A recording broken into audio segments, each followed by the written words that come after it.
Let's begin in Bridge and select the first two images to open in Photoshop. I'll select the first one, hold down the Command key on Mac, Control key on Windows, and select the second one. And then choose File and Open, or use the keyboard shortcut Command-O on Mac or Control-O on Windows.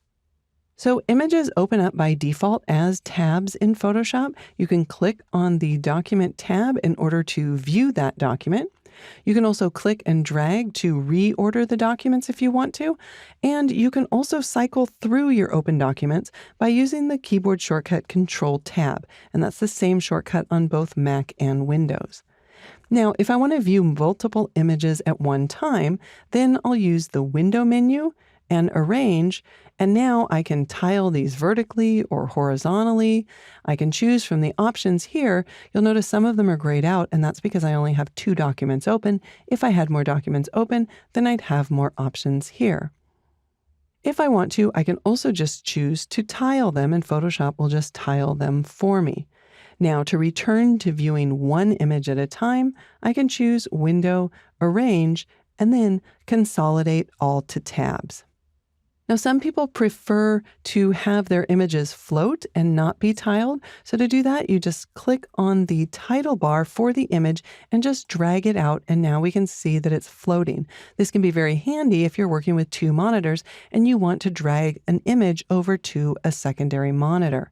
The only problem is if you click on the other image that is tabbed, well, then the floating one will be hidden. So if you ever need to find that, you can go back under the Window menu, and then at the very bottom, you can select the other document that's open that you can't see.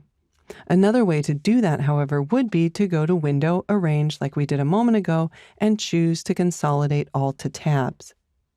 Now, if you wanted to float all of your windows, you could choose Window, Arrange, and then Float All in Windows.